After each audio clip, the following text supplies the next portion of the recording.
Bonjour à tous, on se rejoint aujourd'hui pour parler du manuscrit de Voynich. Alors le manuscrit de Voynich, c'est un artefact énigmatique qui date du XVe ou XVIe siècle et qui a vraiment captivé l'imagination des chercheurs et des passionnés du monde entier depuis sa redécouverte, donc des débuts XXe. Donc c'est un document composé de 240 pages qui sont écrites à la main sur du parchemin, qui sont ornées d'illustrations colorées, détaillées, qui représentent des petits personnages, des plantes inconnues, des scènes vraiment énigmatiques. Alors, ce qui distingue vraiment le manuscrit de Voynich par rapport à n'importe quel livre ancien et rare, déjà c'est son langage. C'est une écriture qui est complexe et qui est tellement inconnue aujourd'hui qu'on a été incapable en fait de le décoder et d'en comprendre le sens. Même des cryptographes n'ont pas réussi encore à décoder. Donc ça va être vraiment, ça fait des décennies maintenant de recherches qui y sont consacrées. On n'a toujours pas réussi à percer le secret de ce langage. Et il n'y a aucune solution définitive qui a été trouvée. Alors, les théories de l'origine et le but de ce manuscrit abondent. Il y a plein de choses qui partent dans tous les sens. Donc je vous propose qu'on fasse le tri ensemble. Ce qu'il faut savoir, c'est que c'est une énigme qui continue au jour d'aujourd'hui de susciter l'intérêt et l'émerveillement, parce que ça défie vraiment les chercheurs de tous horizons, aussi bien des mathématiciens que des alchimistes, que des linguistes. Donc vraiment, c'est assez large. Et puis dans cet épisode, nous, on va surtout s'intéresser aux origines de ce manuscrit, son contenu qui est quand même très intriguant, les tentatives pour le déchiffrer, et les différentes théories qui pourront expliquer son sens, son but. Donc nous allons nous pencher ensemble sur les théories qui tentent d'expliquer son énigmatique présence dans l'histoire des livres rares et anciens. Alors, origine et divers possesseurs. Ce qu'on va faire déjà ensemble, c'est retracer un petit peu l'histoire de ce livre. Alors bien sûr, avant que Wilfrid Voynich n'acquiert ce livre en 1912, son origine et son parcours précis demeurent soumis à vérification, c'est-à-dire qu'on a très peu d'éléments parce que c'est des époques qui sont très anciennes. Cependant, ce qu'on peut se dire, c'est que Voynich lui-même a fourni quelques indices lors de son acquisition initiale. Donc on va revoir ça ensemble. Alors, il y a beaucoup de spéculations et de théories. La première histoire serait qu'effectivement, ce livre était en possession des jésuites à un moment donné. En effet, soumis à des problèmes budgétaires, les jésuites auraient tenté de vendre ce manuscrit de Voynich avec 300 autres ouvrages au Vatican en 1903 afin de renflouer les caisses.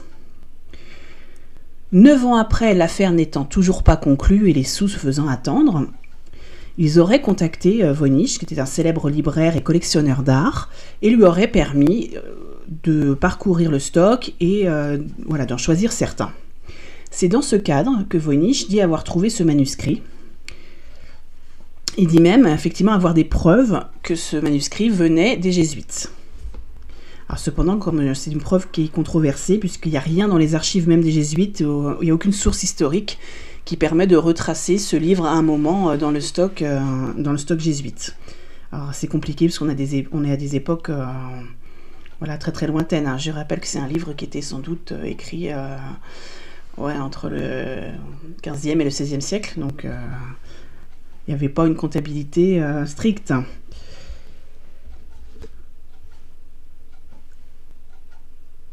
Donc on sait bien effectivement qu'on n'a pas la possibilité de prouver que les jésuites avaient un lien avec ce manuscrit. C'est pas une théorie qui a été prouvée, mais c'est pas totalement idiot non plus, parce qu'on sait à un moment effectivement qu'un jésuite célèbre l'a eu entre les mains, donc il aurait pu effectivement le reverser à son ordre.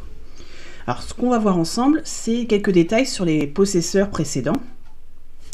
Donc ce que Voynich, qui a redécouvert le manuscrit, nous apprend, c'est qu'il a affirmé qu'il a été découvert par l'empereur du Saint-Empire germanique Rudolf II, qui régnait au XVIe siècle, et qu'il aurait été gardé dans sa collection personnelle de curiosités et de trésors à Prague. Alors, ce qu'on en sait sur Rudolf II, c'est qu'il était effectivement grand amateur de manuscrits, tout ce qui touche à l'ésotérisme, à l'occultisme et à l'alchimie. Donc c'est tout à fait crédible de ce point de vue-là. Après la mort de Rudolf II en 1612, le manuscrit aurait été transmis à l'alchimiste de la cour de Prague. Donc là, c'est Jacobus Orsiki d'Etepenec. Voilà, c'était un noble tchèque du XVIe siècle qui était également connu sous le nom de Jacobus Sinapius, qui était un médecin, un alchimiste, un écrivain. Donc, certains indices historiques, notamment des correspondances et des écrits de contemporains, suggèrent qu'Orsiki de Tepenec aurait pu avoir une collection de livres comprenant tout à fait ce genre d'ouvrage. Puisque lui aussi était bercé dans tout ce qui était alchimie et ésotérisme. Une des pages d'ailleurs contiendrait sa signature visible uniquement grâce aux ultraviolets. Alors un doute repose quand même sur cette piste, puisque la signature à moitié effacée du manuscrit ne correspond pas vraiment aux signatures connues de Jacobus Sinapius. Et l'application des produits chimiques a tellement dégradé le velin sur lequel la signature est à peine visible qu'il est possible effectivement que Voynich ait lui-même volontairement façonné et endommagé ses signatures dans le but de renforcer sa théorie. Et c'est tellement dégradé que ça empêche toute nouvelle contre-expertise de toute façon. Donc ça, c'est quelque chose qui a été avéré. Donc à son tour, après Jacobus Sinapius, il passe le manuscrit à un alchimiste, Georges Barèche. Donc Georges Barèche est un médecin et un alchimiste originaire de Prague au XVIIe siècle. Il est connu pour avoir été l'un des premiers à posséder le manuscrit de Voynich bien avant sa redécouverte, en 1912. Donc lui, il aurait acquis le manuscrit vers 1608, puisqu'il aurait hérité de la collection de livres d'Orsiki de Tepenec. Donc Barèche est tout de suite fasciné par le manuscrit, mais bien qu'il n'ait pas pu non plus en comprendre le sens ni arriver à le déchiffrer. On sait qu'il a même envoyé des copies de certaines pages à d'autres érudits de son époque, dans le but d'obtenir de l'aide, mais sans succès. Alors les preuves qu'on a de la possession de Georges Barèche sont 3 lettres qui sont envoyées à Kircher, qu'on verra plus tard, une par Barèche lui-même lui demandant un conseil, écrite en 1639, et 2 autres par Marcy, une année plus tard, qui le lie au manuscrit de Voynich. Donc, après la mort de Barèche en 1662, le manuscrit continue sa route, notamment via Johannes Marcus Marcy de Kronland. Donc ça, c'est un érudit, un scientifique tchèque du XVIIe siècle, et c'était aussi un proche associé de Georges Barèche. Donc après la mort de Georges en 1662, c'est lui qui hérite de sa bibliothèque et du fameux manuscrit, y compris donc celui-là. Marcy était aussi intrigué par le mystérieux contenu, mais il n'a pas réussi non plus à le déchiffrer. Donc en 1666, il décide d'envoyer une lettre à Athanasius Kircher, qui est un érudit jésuite, nouvellement nommé à Rome, accompagné du fameux manuscrit. Donc dans cette missive qu'il lui envoie, Marcy décrit le manuscrit et demande à Kircher de l'aider à le traduire. Alors cette lettre, c'est l'une des pièces les plus importantes du puzzle, puisque cette lettre, elle est tout à fait authentique, et elle se trouve effectivement à la Bibliothèque nationale de Prague dans les archives. Donc c'est vraiment une des rares sources historiques directes sur le manuscrit de Voynich. Alors c'est là où la théorie de la possession jésuite prend sa source, puisqu'effectivement Kircher était jésuite, donc ça pouvait très bien expliquer pourquoi l'ordre a récupéré ce livre. Alors ce qu'il faut quand même noter sur cette liste de propriétaires illustres, c'est qu'elle n'a pas été confirmée de manière indépendante, et que certains noms pourraient être le produit de l'imagination de Voynich lui-même ou de légendes qui entoureraient ce manuscrit. Alors ce manuscrit il est supposé avoir été rédigé en Europe centrale au XVe siècle, mais c'est une simple supposition. Pour ce qui est de Voynich, lui, il l'acquiert en 1912, et déclare au journal Le Times « Quand l'heure viendra, je prouverai au monde que la magie noire du Moyen-Âge consistait en découvertes bien en avance sur le XXe siècle. » Donc bien que le prix exact payé par Voynich par le manuscrit ne soit pas connu, il est clair que l'acquisition a eu un impact significatif sur sa carrière et sa réputation en tant que libraire spécialisé.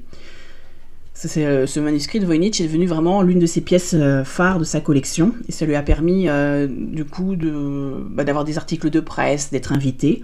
Donc pour faire connaître et attirer un acheteur potentiel, parce que son but en premier c'était de revendre cette pièce, il a organisé des tournées dans des galeries, dans des musées, il a organisé des expositions pour montrer le livre et continuer de susciter l'intérêt du public et des journalistes.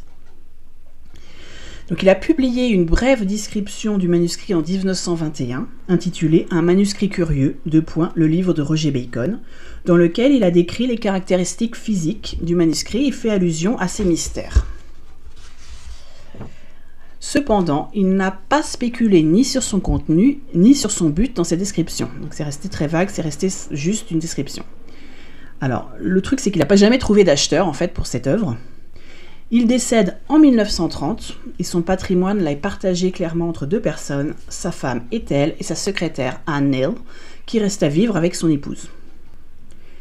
Intriguée et inquiète par l'emprise que le livre avait eue sur son défunt mari, c'était une vraie obsession, il passait tout son temps à essayer de décrypter, Ethel a rédigé une lettre de ce qu'elle savait sur les origines du livre et elle demanda qu'on ouvre le courrier qu'après sa mort. Elle plaça ce courrier dans un coffre à la banque où il y resta 30 ans.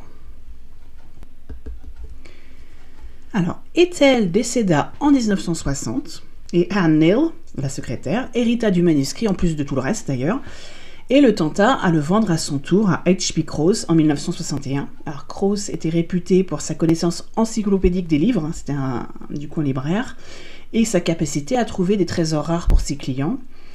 Il a fondé sa propre librairie en Vienne en 1937, avant de déménager à New York en 1939 pour échapper à l'escalade du régime nazi en Autriche. Donc, il lui acheta pour 24 000 $, donc ça fait 250 000 $ de nos jours. N'arrivant pas à trouver de preneur à son tour pour le revendre, il finit par l'offrir ou le revendre, parce que c'est vrai que c'est assez flou, à la bibliothèque Beinecke des livres rares et de manuscrits de l'université de Yale, où il est encore actuellement conservé. Alors, étant donné son importance historique et son statut unique, le manuscrit est souvent considéré comme inestimable, c'est le seul de son genre, et il est peu probable qu'il soit mis en vente un jour sur le marché ou qu'il soit vendu à des collectionneurs privés. Alors, il y a plusieurs évaluations spéculatives de sa valeur qui ont été faites par des experts du marché du livre ancien et des manuscrits rares, et ces estimations varient considérablement. Il est généralement admis que le manuscrit vaudrait plusieurs millions, voire beaucoup plus, mais voilà, si jamais il était mis en vente. Alors maintenant, nous allons voir un peu plus sur son contenu. Alors, n'hésitez pas à aller sur Internet pour... il y a pas mal de sites qui diffusent des pages de ce manuscrit, ça vous permettra de vous faire une idée. Alors, le manuscrit de Voynich est un parchemin déjà. Donc, le parchemin, c'est une matière qui est traditionnellement fabriquée à partir de peau d'animal. Donc, on parle de mouton, de chèvre ou de veau, qu'on travaille pour rendre la matière totalement lisse. C'est un matériau qui est de qualité, qui est solide. Ça explique l'état correct de ce manuscrit malgré son grand âge. Alors, on estime qu'il a fallu environ 14 veaux pour fabriquer ce livre. Alors, cette estimation est basée sur divers éléments, donc notamment l'analyse du style d'écriture, des illustrations du parchemin, des techniques utilisées. Il est important du coup que sa notation donc, au XVe siècle, sa datation demeure une estimation et n'a pas pu être confirmée de manière absolue. Parce qu'en fait, on a fait plein d'analyses plus approfondies, comme du coup sur les pigments utilisés, sur les produits chimiques dans les encres, voilà, pour tenter de déterminer l'âge finalement de ce manuscrit. Elles ont fourni des indices, mais aucune n'a vraiment permis de dater avec précision et certitude ce manuscrit. Alors, ce qu'on peut dire sur sa couverture, alors certains, parce que quand Voynich l'a trouvé, il n'y avait plus de couverture. Donc certains ont jugé que cette couverture originale aurait pu être recouverte de velin, qui est un matériau similaire au parchemin, mais fabriqué avec de la peau de jeunes animaux. Hein, c'est ce qu'on appelle la reliure de livres de luxe, souvent à l'époque médiévale et à la Renaissance. Cependant, d'autres chercheurs ont émis l'hypothèse que la couverture du manuscrit originel aurait pu être du coup en bois, en cuir ou en d'autres matériaux contemporains. Alors malheureusement, cette couverture, comme je vous disais tout à l'heure, a totalement disparu. Lorsque Wilfrid Voynich acquiert le manuscrit en 1912, il était déjà privé de sa couverture et il décide de le faire couvrir par une nouvelle en cuir verte. Voilà. Alors sur son contenu, on sait que ce fameux manuscrit contient 234 pages. En 102 folios, il mesure environ 23 cm sur 16 et sur 5 d'épaisseur. L'écriture est totalement unique et totalement inconnue à ce jour. Aucun autre exemplaire n'existe. Donc il y a deux hypothèses communément admises. Un, c'est une langue ou un dialecte inconnu. Donc c'est quelque chose que les gens qui étudient ce livre appellent le Voynichese. Donc c'est un mélange de Voynich et de Chinese, donc chinois, puisque effectivement c'est incompréhensible. Ou la deuxième hypothèse, c'est soit une langue qui était inventée par son auteur, c'est donc un code. Alors, les linguistes qui se penchent dessus depuis des siècles nous apprennent la présence de préfixes et de suffixes, des schémas linguistiques identifiés. Donc voilà, c'est des mots qui ont une structure et un sens précis. On n'est pas sur quelque chose de totalement mis au hasard. En revanche, il n'y a aucun consensus qui a pu être trouvé, par exemple, sur le nombre de lettres que contiendrait ce fameux alphabet. Donc le langage du manuscrit de Voynich diffère sensiblement des langues européennes. Il n'y a pratiquement aucun mot avec plus de 10 symboles et presque aucun mot de moins de 3 lettres. Et la distribution des lettres à l'intérieur des mots est totalement atypique pour l'Occident. Ce qu'on fait, c'est que certains caractères n'apparaissent qu'en début de mots, d'autres seulement au milieu et d'autres à la fin, sans qu'on puisse établir si c'est une variante ou s'il y a une position fixe.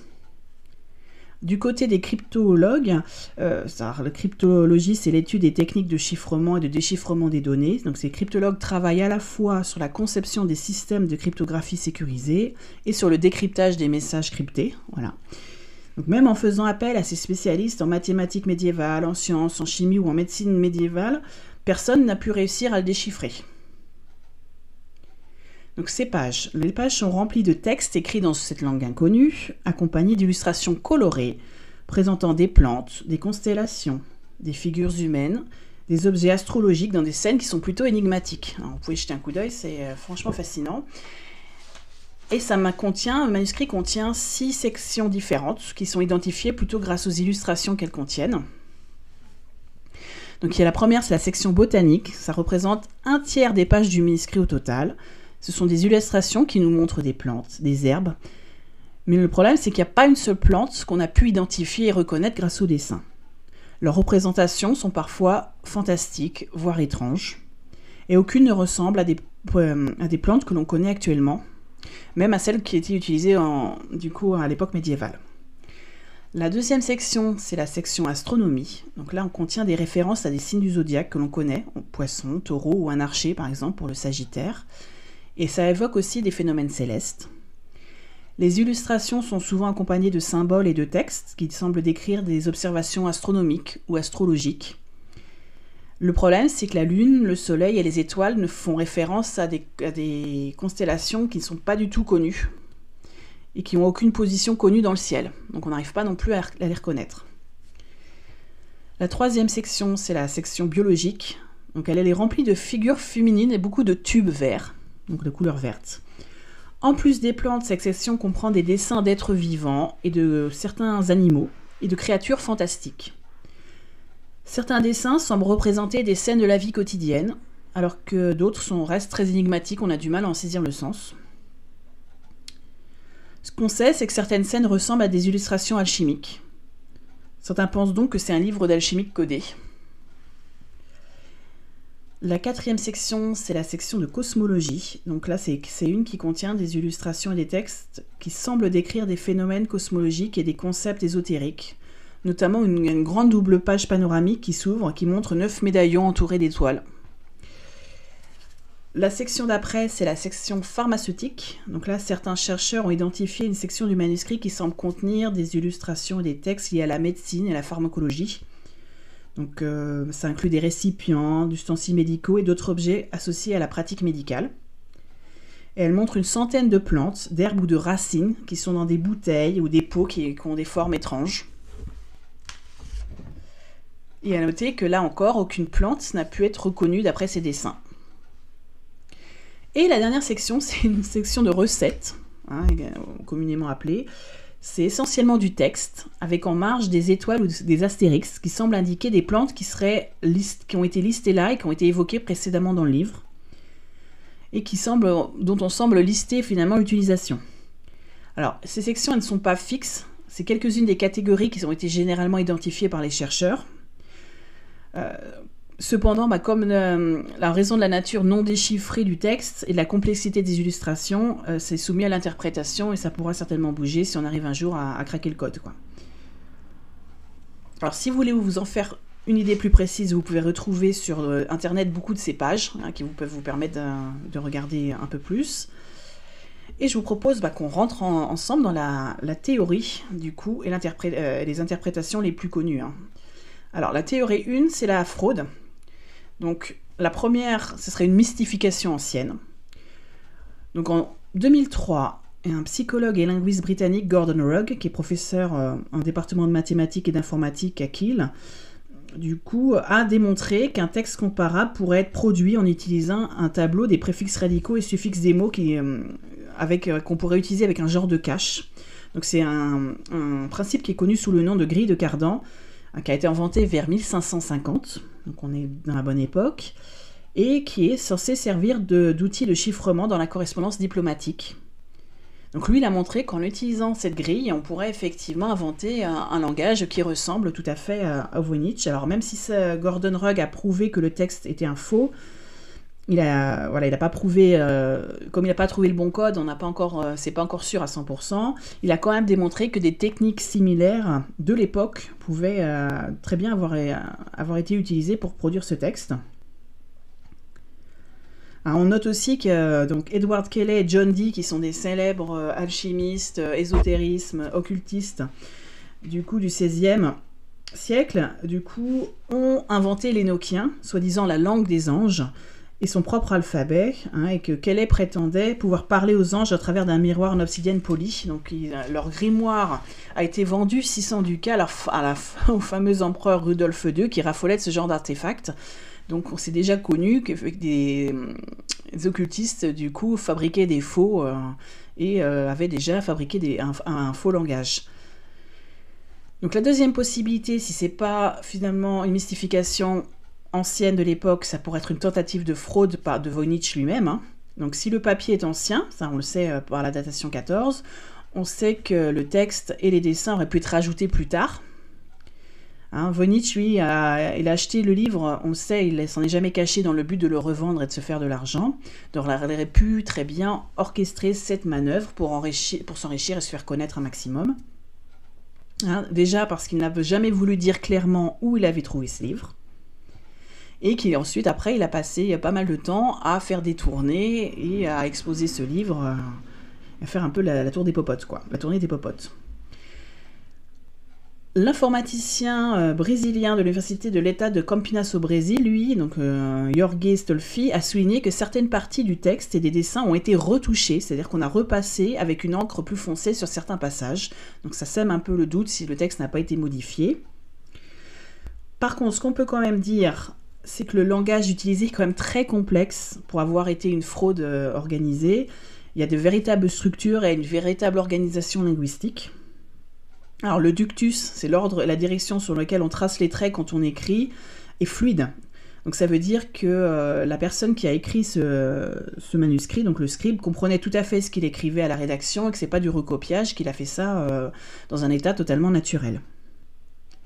Et on souligne aussi qu'il aurait été très difficile de trouver autant de pages vierges d'un velin aussi ancien. Parce que là, du coup, il y a quand même 234 pages, donc en trouver tous des pages vierges de la même époque et de la même qualité, ça aurait été quand même très coûteux et très compliqué. Et le dernier argument, c'est que notre Voynich n'a jamais réussi à revendre, malgré tous ses efforts, si c'est lui qui a organisé cette fraude, il n'a jamais réussi effectivement à récupérer les fruits de son larcin, puisqu'il n'a jamais réussi de son vivant à vendre ce manuscrit. Si c'était un plan, c'était pas un bon plan du tout. Alors il reste aussi cette fameuse lettre de confession que sa femme a supposé avoir placée à la banque, c'est-à-dire que du coup on n'en a jamais entendu parler, on ne connaît toujours pas à l'heure actuelle son contenu. Donc pas évident, ça aurait peut-être pu nous aiguiller. Alors, ça ne peut pas être Voynich non plus parce qu'il y a quand même quelque chose qui est arrivé maintenant. Donc en 2010, on a René Zandbergen qui a trouvé dans les... il a trouvé une lettre de Barèche dans les archives qui était destinée à Kircher en 1639 qui parlait de ce fameux manuscrit de Voynich. Donc effectivement, comme lui il a découvert ça dans les archives en 2010, il est peu probable que Voynich ait eu des connaissances avant son décès en 1930. Donc voilà, ça prouve effectivement qu'a priori on est sur quelque chose d'authentique, même si c'est une fraude, c'est pas une fraude organisée par Voynich lui-même. Alors la troisième théorie sur le pourquoi de ce livre, c'est que ça serait un traité alchimique ou hermétique qui serait rédigé par Roger Bacon. donc le fameux Roger Bacon qu'on a entendu parler tout à l'heure. Donc Roger Bacon, c'est un érudit et un penseur anglais du XIIIe siècle, donc naissance 1214 environ, décès 1294, et c'est souvent lui qui est considéré comme un des pères de la méthode scientifique moderne. Il a fait des contributions importantes dans plein de domaines comme la philosophie, la linguistique, l'optique, la théologie. Et une lettre de 1666 expédiée par Marcy à l'attention de Kirchner indique que le livre a été acheté par Rudolf II du Saint-Empire. Donc la missive suggère que Rudolf pensait que l'auteur était le philosophe et alchimiste anglais Roger Bacon. Ce serait une preuve de plus pour appuyer cette théorie. Cette théorie à l'époque moderne a été appuyée par William Newbold, qui est philosophe et spécialiste de médecine médiévale à l'université de Pennsylvanie.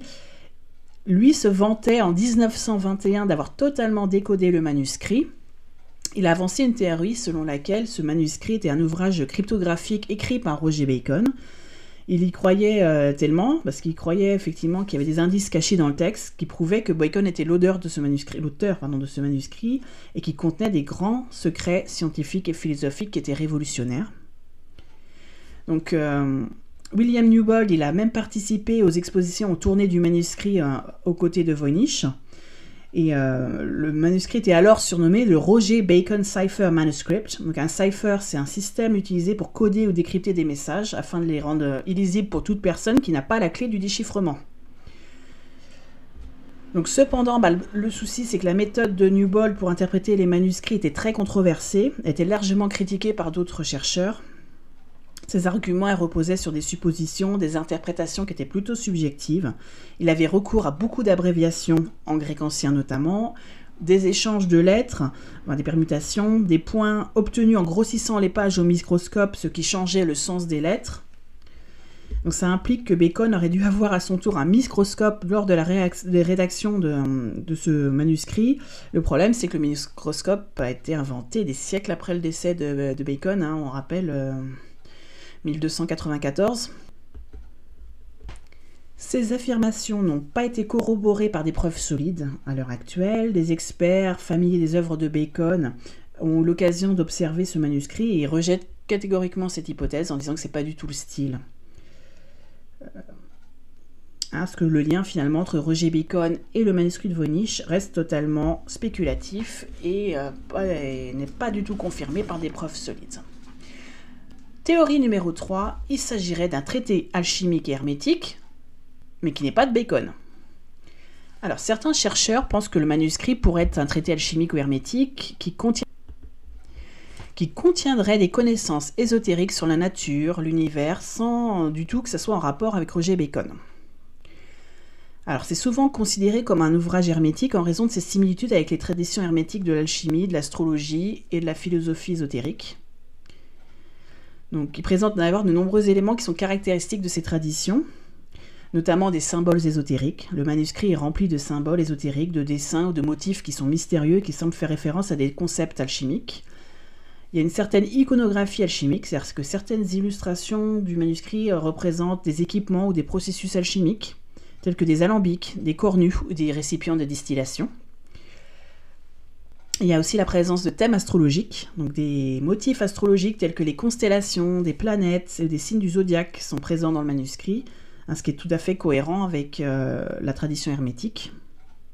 Il y a même des phénomènes célestes qui y sont décrits, ce qui réfère plutôt au processus de transformation spirituelle et matérielle. Et enfin, il y a l'utilisation d'une langue cryptique, puisque le texte du manuscrit est écrit dans une langue inconnue, ce qui ajoute un peu à son mystère, à son aura, effectivement. Et puis, il y a aussi le fait que dans la longue liste de propriétaires de ce livre, on trouve beaucoup d'érudits et notamment d'alchimistes. Donc on se dit qu'effectivement, il y avait forcément un intérêt. Théorie numéro 4. Il s'agirait d'un faux qui a été imaginé par un ami de Marcy, plus précisément par Raphaël Nifchowski, vers 1618. Donc, c'est quelqu'un qui s'intéressait beaucoup à la cryptographie et qui semblait avoir mis au point une méthode de chiffrement qui était prétendument inviolable. Donc, ses connaissances dans ce domaine ont donc alimenté les soupçons à son sujet. Donc, ça aurait pu être effectivement constitué une application du système de ce fameux Nifchowski Dans ce cas, effectivement, il l'aurait envoyé à Baresh pour être son cobaye et pour qu'il tente à son tour de l'analyser.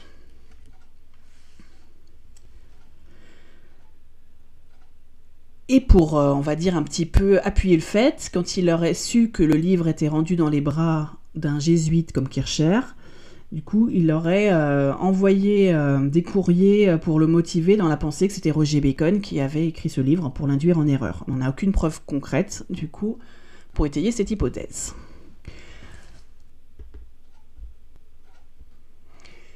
Théorie numéro 5. Un ouvrage de santé féminine. Il y a des théories qui suggèrent que le manuscrit de Voynich pourrait contenir des informations sur la santé féminine, mais bien que ça reste une spéculation. Certaines illustrations du manuscrit représentent des femmes dans des contextes médicaux ou botaniques, ce qui a conduit certains chercheurs à spéculer que le manuscrit pourrait contenir des informations sur des sujets comme la gynécologie, la pharmacopée ou les herbes médicinales. Alors, c'est appuyé par un chercheur, historien et présentateur TV, Nicholas Gibbs. Lui, en 2017, il sort un article et une émission télé dans lequel il déclare avoir réussi à traduire complètement 2 phrases, notamment grâce à des abréviations latines et qui traiteraient de ce sujet. Donc Gibbs avançait l'idée que le manuscrit était un ouvrage médical qui était écrit en hébreu ancien, et il suggérait que le texte du manuscrit est basé sur des abréviations et des raccourcis typographiques couramment utilisés dans les manuscrits médicaux médiévaux, et que c'était destiné à être lu de droite à gauche plutôt que de gauche à droite. Gibbs affirmait aussi que de nombreux mots du texte étaient en fait des abréviations de noms de plantes médicinales et que les dessins du manuscrit représentaient des illustrations botaniques. Alors, théorie numéro 6. Un livre codé par son auteur pour sécuriser ses secrets. Pour cette théorie, il ne s'agit pas d'une langue inconnue, mais tout simplement d'une langue inventée exprès par son auteur pour cacher les informations. C'est pour induire en erreur que les illustrations des plantes et autres herbes ne renvoient à aucune plante connue. Alors le consensus, c'est que pour la majorité des universitaires et des autres érudits, une seule partie a été vraiment comprise, et il s'agit de la fin de ce manuscrit. Elle contiendrait de l'allemand médiéval, ainsi que des abréviations latines, qui expliqueraient comment traiter des plaies, notamment par l'utilisation des foies de chèvre. Alors c'est confirmé par la présence sur le livre, dans la marge, d'un dessin de chèvre.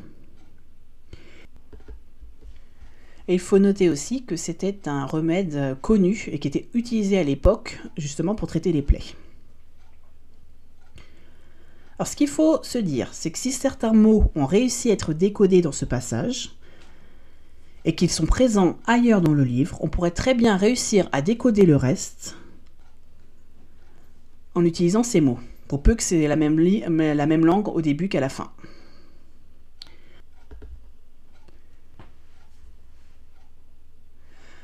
Si on réfléchit côté intelligence artificielle, on peut se dire pourquoi n'a-t-on pas soumis ce manuscrit à des ordinateurs ou à l'intelligence artificielle. Donc ça a été fait. Et ce qu'on peut dire, c'est que les chercheurs ont également utilisé des techniques donc pour analyser le manuscrit jusqu'à présent. Ça n'a rien donné, il n'y a aucune percée significative qui a été réalisée. Alors, est-ce qu'on saura un jour ce que renferme réellement ce livre? Est-ce que c'est du baratin inventé? Est-ce que c'est des secrets de magie codés? Voilà, on ne sait pas. Donc le manuscrit, ça reste de toute façon l'un des plus grands mystères non résolus de l'histoire de l'écriture, depuis l'invention de l'écriture. Son origine, son contenu et sa signification continuent effectivement à susciter l'intérêt et puis l'émerveillement. C'est vrai que les dessins sont assez étranges. Et c'est vrai que c'est un vrai défi pour les chercheurs de tous horizons d'arriver à percer son mystère, surtout à notre époque, avec tous les outils qu'on a à notre disposition. Pour l'instant, ça continue en tout cas à résister à toute tentative de déchiffrement et ça préserve ainsi son statut du coup de défi intellectuel, on va dire, et de son aura de mystère. J'espère que cette histoire sur le manuscrit de Voynich vous a plu, que ça vous a intrigué, que ça vous a peut-être fait une idée à vous-même. Ça retrace un peu tout l'historique de la chose. En tout cas, j'ai pris beaucoup de plaisir à vous la raconter. Je vous souhaite une bonne continuation. Prenez soin de vous et à bientôt!